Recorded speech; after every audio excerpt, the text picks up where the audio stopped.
Nasa gitna ka ng isang matalik na sandali. Ang uri ng sandali na nagpaparamdam sa iyo na ikaw ay buhay muli.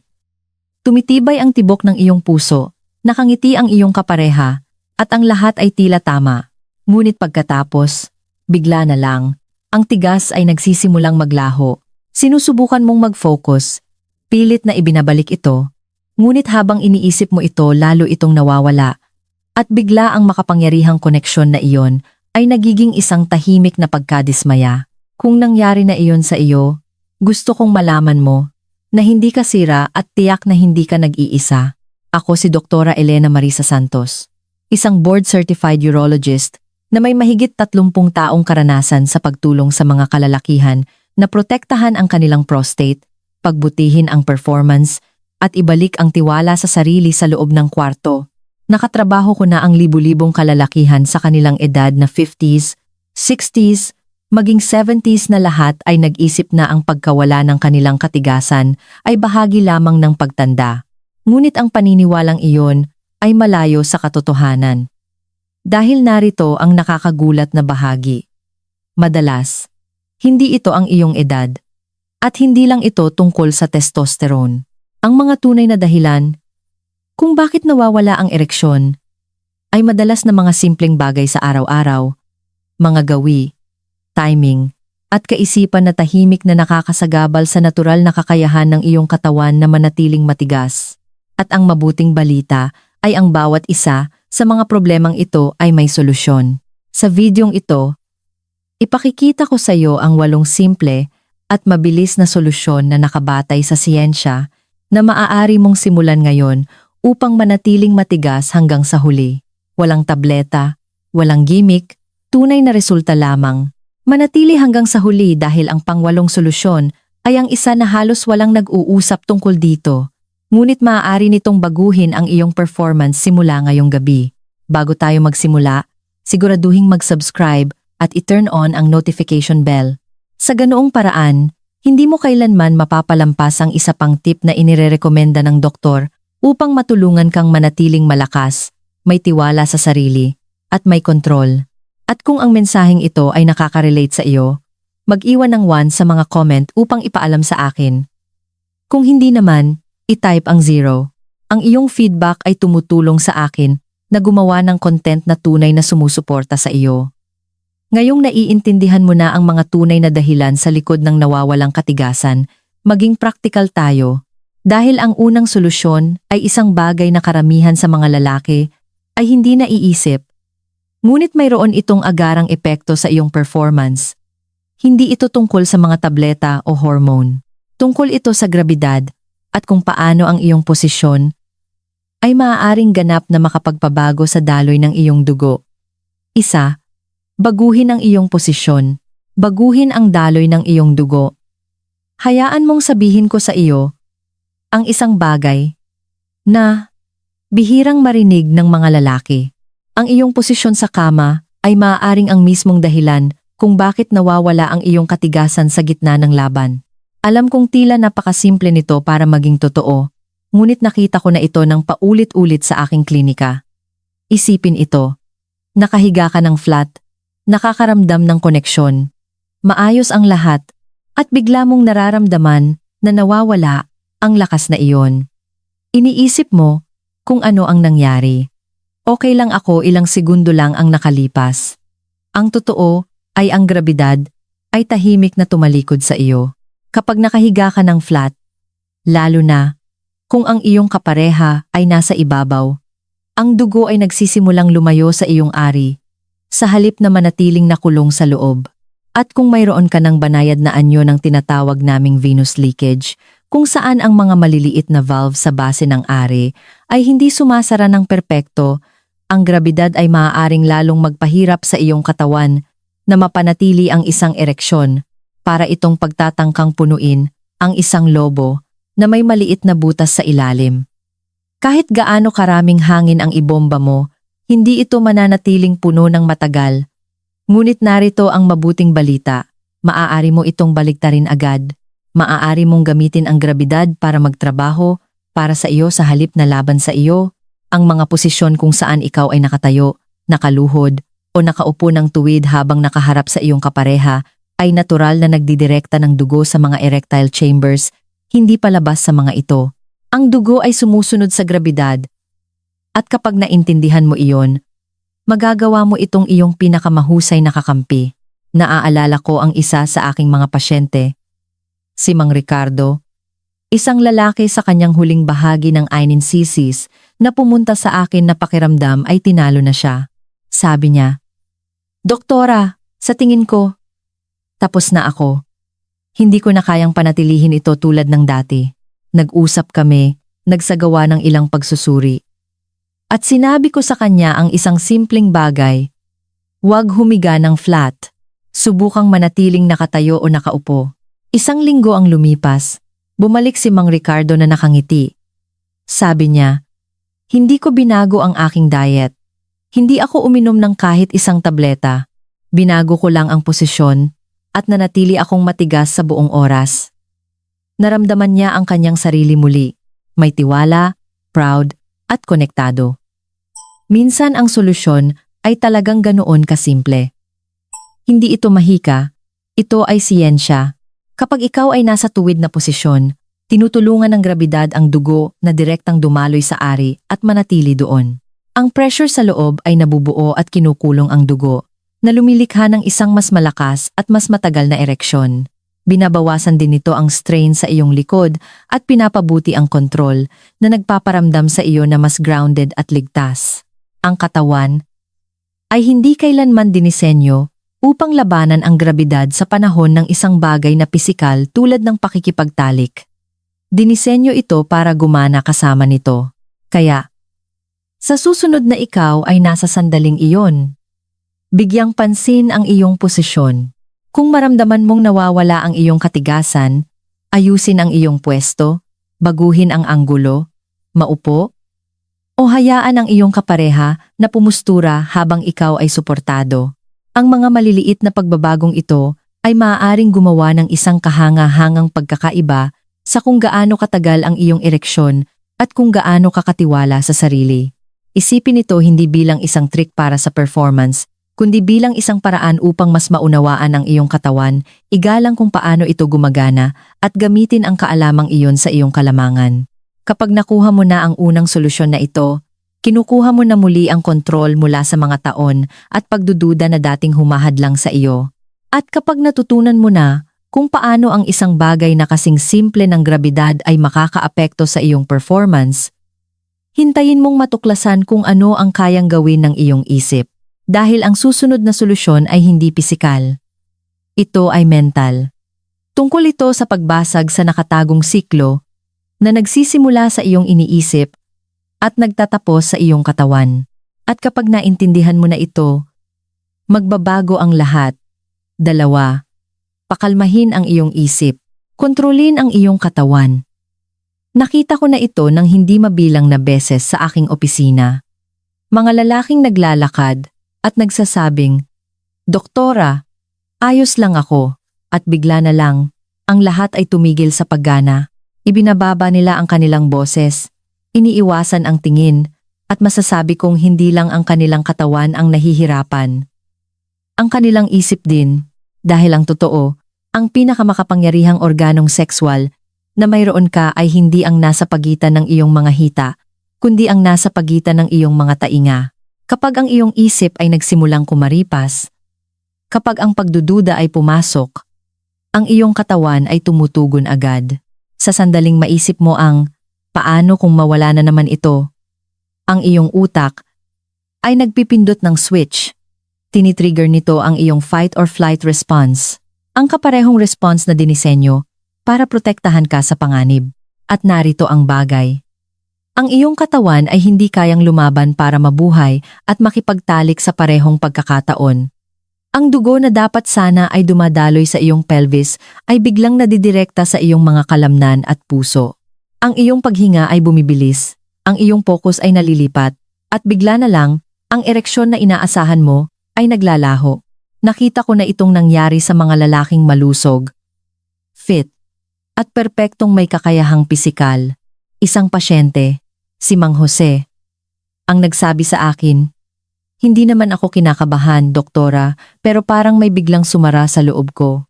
Ang hindi niya na-realize ay ang mga taon ng tahimik na pagkabalisa ay kinondisyon ang kanyang katawan na asahan ang pagkatalo. Sa bawat pagkakataon na mangyari ito ng isang beses, ang takot na mangyari itong muli ay nagiging mas malakas. Ganyan gumana ang performance anxiety. Ito ay mapanlinlang, hindi nakikita, ngunit sapat na makapangyarihan para kontrolin ang iyong katawan nang hindi mo man lang napapansin. Ang solusyon ay nagsisimula bago ka pa mapunta sa kama. Nagsisimula ito sa iyong paghinga. Bago ang pakikipagtalik, kumuha ng ilang malalim at mabagal na hininga. Langhap sa ilong, buga sa bibig. Maramdaman ang pagbaba ng iyong mga balikat. Senyales ito sa iyong nervous system na ligtas ng mag-relax. At habang ginagawa ang pakikipagtalik, ibalik ang iyong atensyon sa mga sensasyon, ang kanyang dampi, ang kanyang paghinga, ang init ng kanyang balat. Mag-focus sa koneksyon, hindi sa performance, dahil habang lalo mong hinahabol ang layunin, lalo itong lumalayo. Isa pang bagay na nakakatulong ay ang katatawanan at komunikasyon. Mamamangha ka kung paano ang isang biro o isang ngiti ay kayang bumasag sa tensyon agad. May isang pasyente ako na nagsabing ang sandaling itinigil niya ang pagtrato sa pakikipagtalik bilang isang pagsusulit at sinimulan itong ituring bilang isang ibinahaging karanasan. Ang lahat ay nagbago, sabi niya.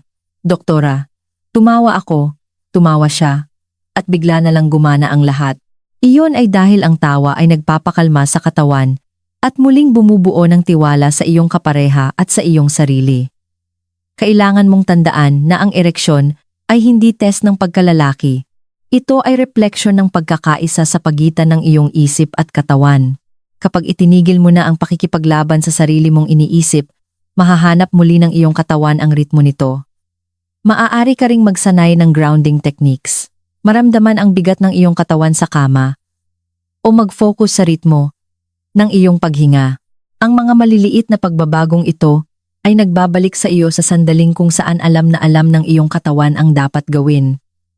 At narito ang isang bagay na sinasabi ko sa lahat ng aking pasyente. Itigil ang pagtatangkang kontrolin ang ereksyon. Kontrolin ang iyong atensyon. Sa halip, dahil kapag kalmado ang iyong isip, susunod ang iyong katawan. Doon na malayang dadaloy ang dugo, lalalim ang mga sensasyon, at ang koneksyon ay magiging tunay muli. Ngayong natutunan mo na kung paano pakalmahin ang iyong isip at hayaan ang iyong katawan na gumana sa paraang nararapat, kailangan nating tugunan ang isa pang bagay na madalas na umaatake sa mga lalaki nang hindi nila namamalayan. Hindi ito tungkol sa iyong iniisip sa pagkakataong ito, kundi sa iyong pagiging sensitibo.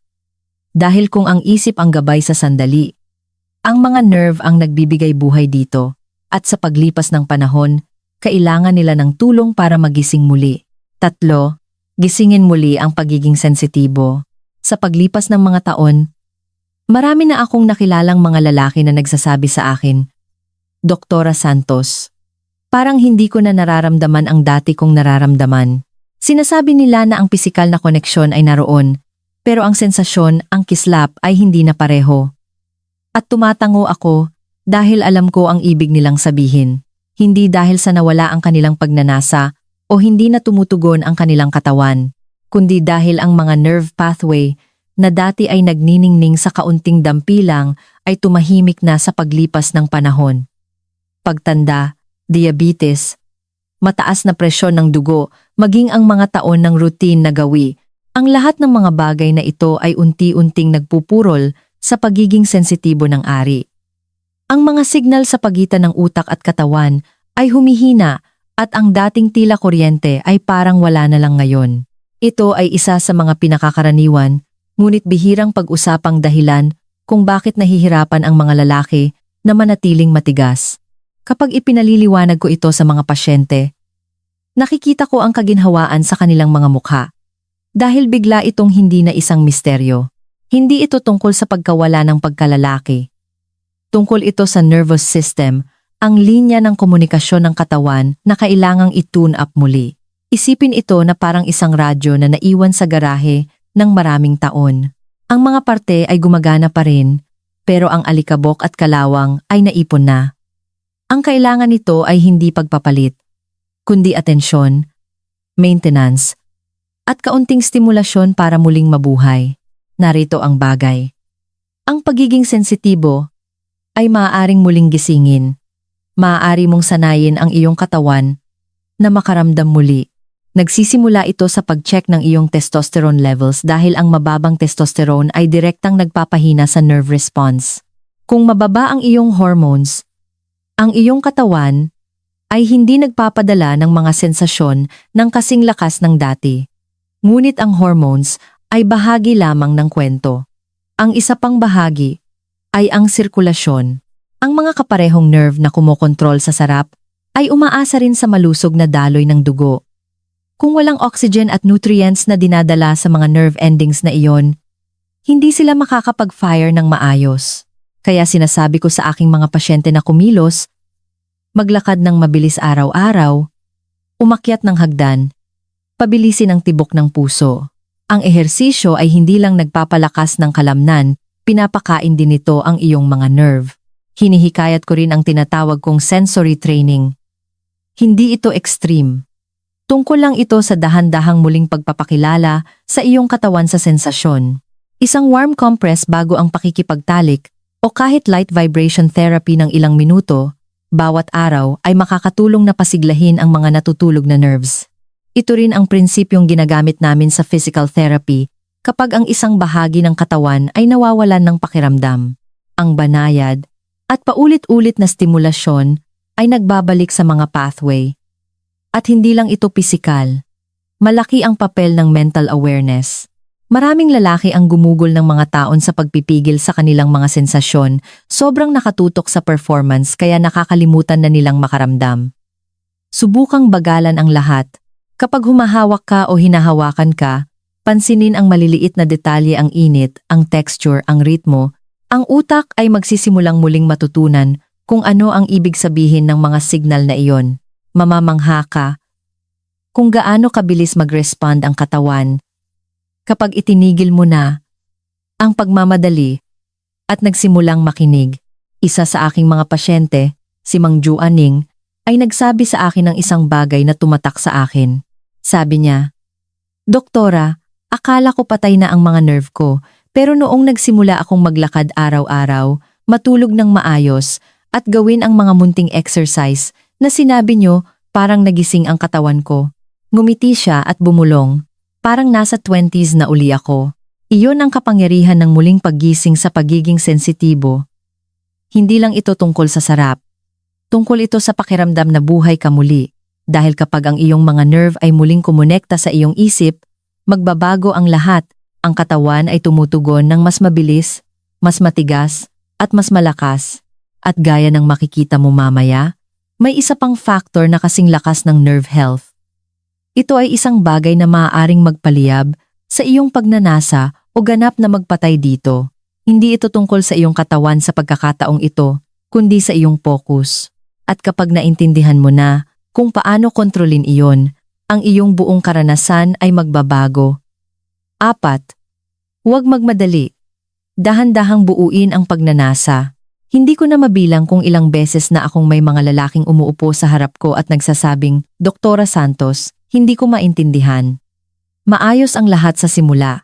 Pero sa kalagitnaan, ay nawawala ito. Inaakala nila na may mali sa kanilang katawan.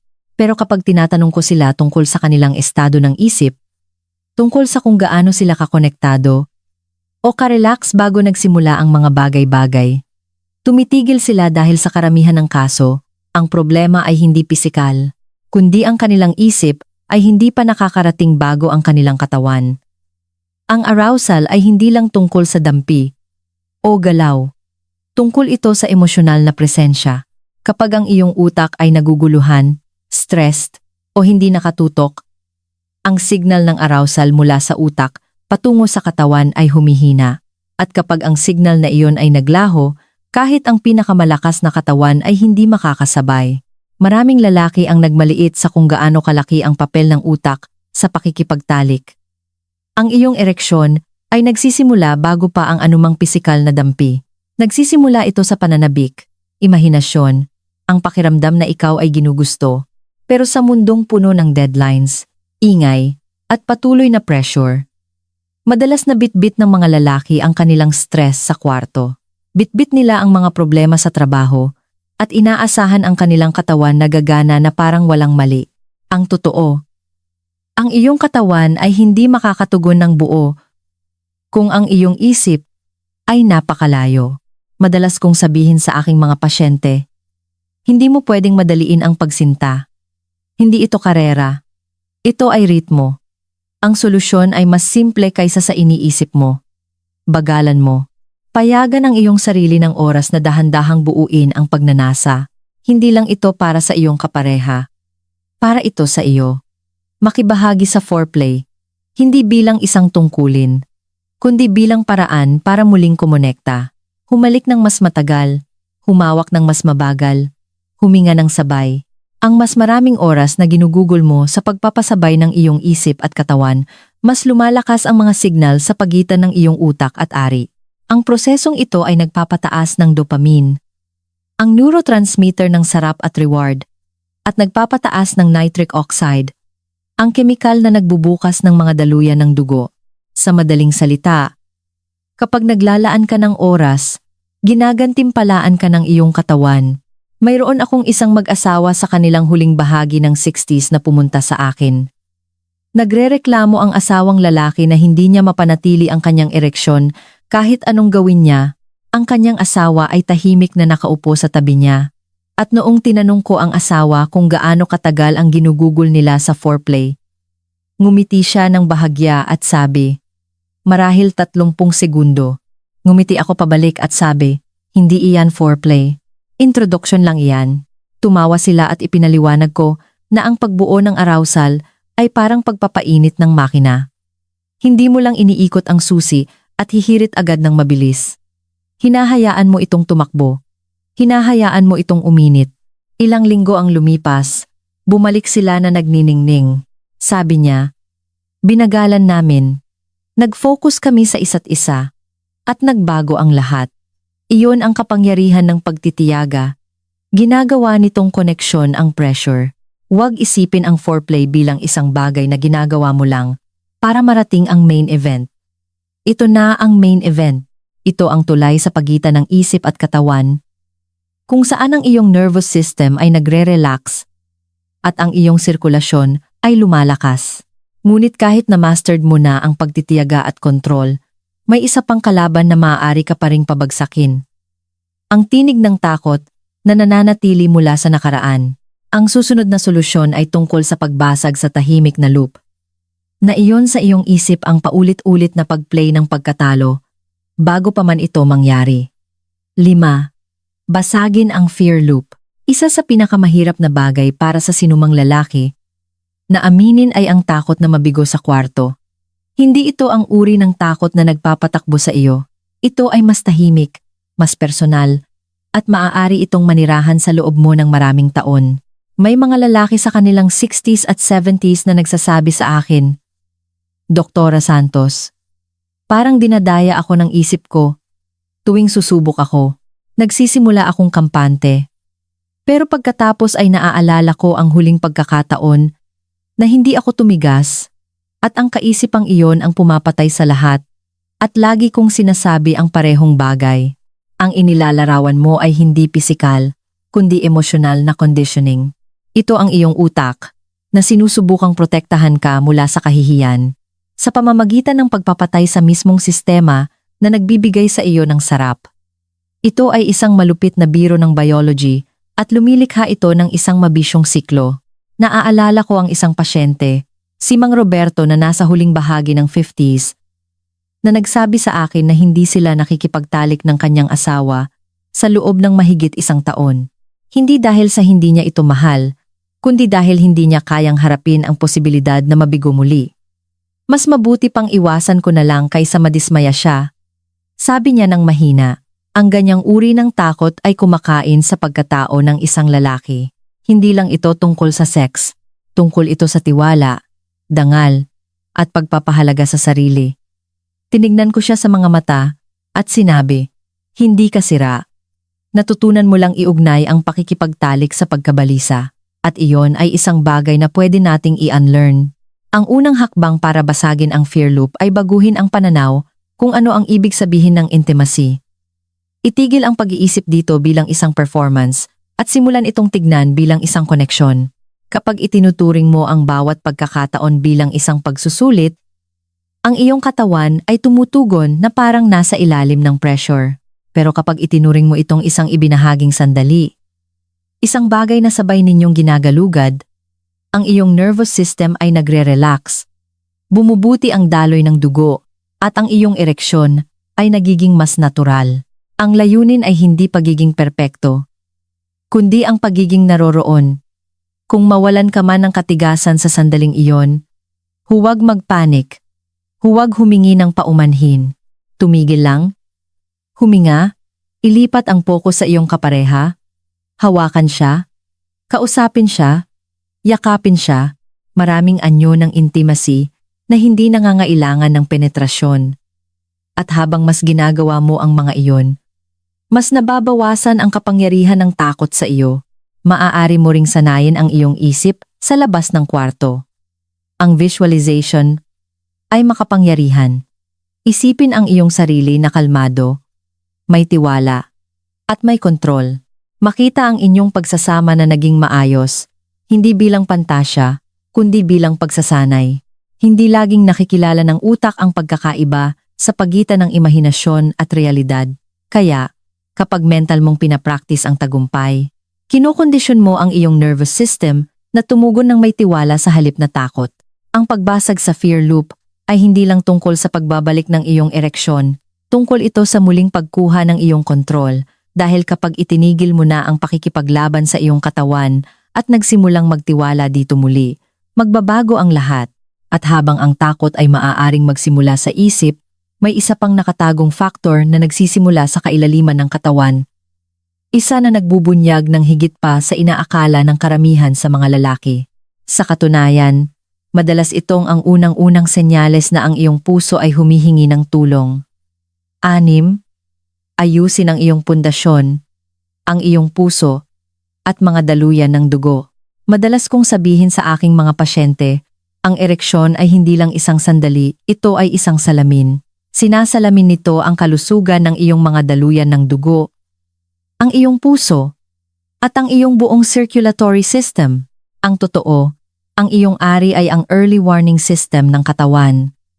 Ang mga arterya na nagbibigay ng dugo dito ay maliliit at delikado. Mas maliit kaysa sa mga nagpapakain sa iyong puso. Kaya kapag ang daloy ng dugo ay nagsimulang humina doon, madalas itong ang unang lugar kung saan lumilitaw ang problema. Nakakita na ako ng mga lalaking pumupunta sa akin na nag-aalala tungkol sa performance. At pagkatapos ng ilang tests, nadidiskubre namin ang mataas na kolesterol, maagang yugto ng diabetes o hypertension na hindi napapansin sa loob ng maraming taon.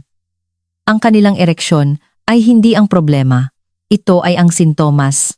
May isang lalaki, si Mang Ben, na hindi ko malilimutan. Pumunta siya sa klinika sa edad na 64.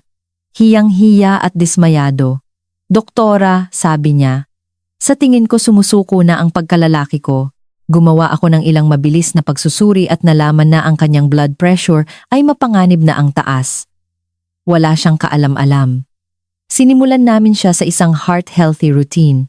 Araw-araw na paglalakad, pagbabawas ng processed foods, pagdagdag ng gulay, at isda sa kanyang diet. Makalipas ang 3 buwan, bumalik siya na nakangisi.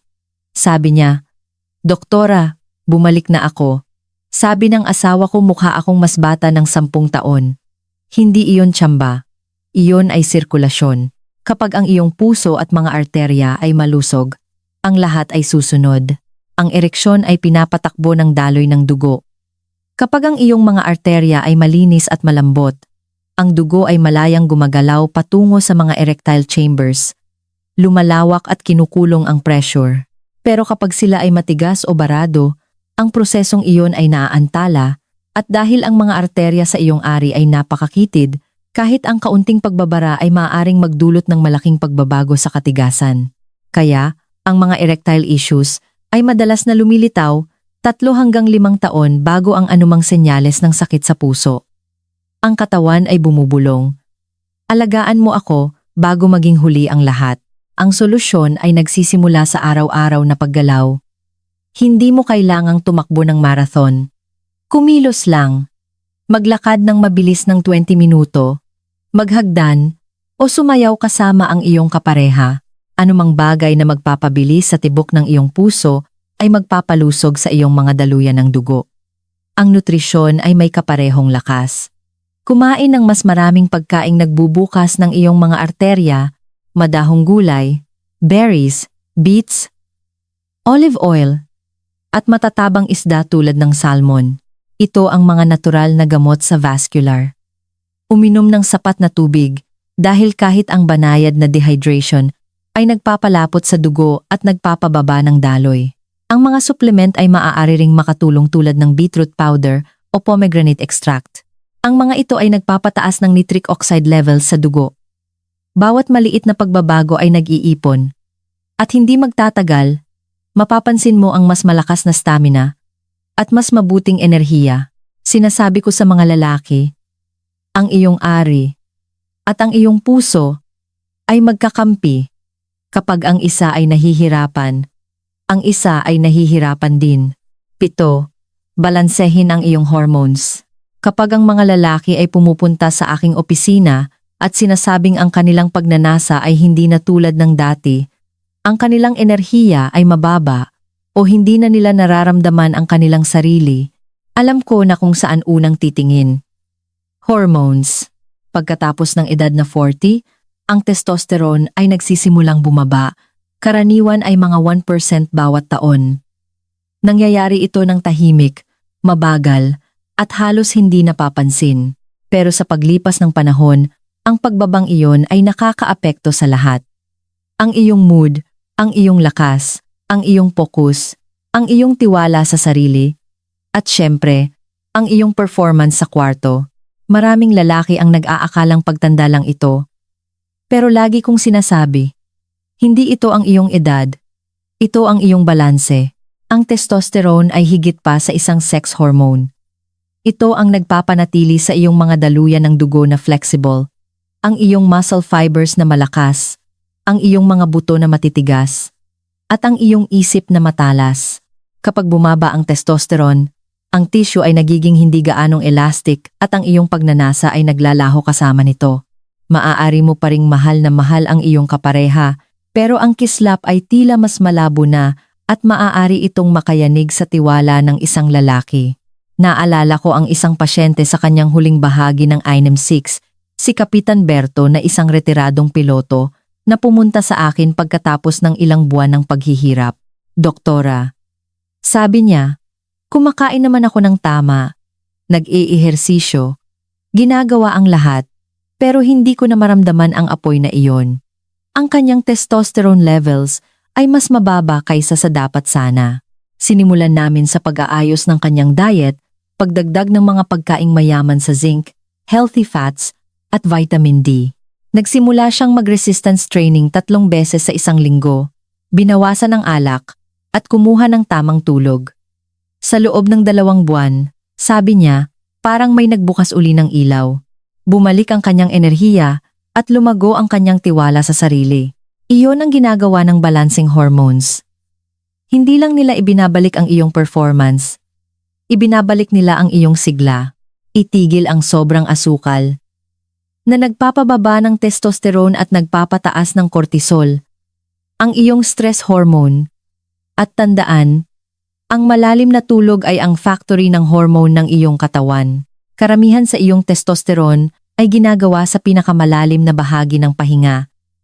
Kapag ang testosterone ay balanse, hindi lang nito binabago ang iyong sexual function. Binabago nito ang iyong pananaw sa buhay. Pakiramdam mo ay mas matatag ka, nakatutok, at grounded, para itong muling pakikipagkonekta sa pinakamagandang bersyon ng iyong sarili. 8. Linisin ang iyong mga gawi. Ang timing at alak ay mas mahalaga kaysa sa iniisip mo. Isa sa mga pinaka-napapabayaang sanhi ng problema sa ereksyon ay hindi medikal o komplikado, kundi ang pang-araw-araw na gawi. Ang mga huling hapunan, ang mabibigat na inumin, ang mga nagmamadaling sandali. Maraming lalaki ang nagsasabi, Doktora Santos, 2 baso lang naman ng alak bago matulog. At lagi kong sinasabi ang parehong bagay. Depende iyon sa kung ano ang ibig sabihin ng 2 baso para sa iyong katawan. Dahil kahit ang katamtamang pag-inom ay maaaring magpapurol sa nervous system at magpapahina sa iyong katigasan ng balabang hanggang 30%, maaaring bawasan ng alak ang iyong hiya, pero pinapatulog din nito ang iyong sensasyon at pinababagal ang sirkulasyon. Naaalala ko ang isang lalaki sa kanyang maagang 60s, si Mang Celso, na pumunta sa akin dahil sigurado siyang may mali. Sabi niya, hindi ko maintindihan, malusog naman ako, kumakain ako ng tama, naglalakad araw-araw, pero hindi na ito gumagana gaya ng dati. Pagkatapos ng kaunting pagtatanong, nalaman ko na uminom siya ng whiskey tuwing hapunan gabi-gabi. Nagpa siya kaming bawasan ito at baguhin kung kailan siya kumakain. Makalipas ang 2 linggo, tumawag siya sa akin na halos sumisigaw sa telepono. Hindi kayo maniniwala, Doktora. Pakiramdam ko ay bagong tao ako. Hindi iyon mahika. Iyon ay physiology. Noong hindi na abala ang kanyang liver sa pagproseso ng alak at ang kanyang dugo ay hindi na nakatuon sa pagtunaw ng pagkain, mas maraming oxygen ang nakarating sa kanyang pelvic muscles. Ang timing ay may malaking papel din. Ang pagkain ng mabigat bago ang pakikipagtalik ay humihila sa dugo patungo sa iyong tiyan at palayo sa iyong pelvis. Para kang sumubok tumakbo sa karera pagkatapos ng isang piging. Ang iyong enerhiya ay nandoon. Pero ang prioridad ng iyong katawan ay nasa ibang lugar. Bigyan ang iyong sarili ng hindi bababa sa 90 minuto pagkatapos kumain bago makipagtalik. At narito ang isa pang simpleng habit. Umihi muna bago ang pakikipagtalik. Ang punong pantog ay nagbibigay ng pressure sa mga pelvic nerves na kumokontrol sa arousal.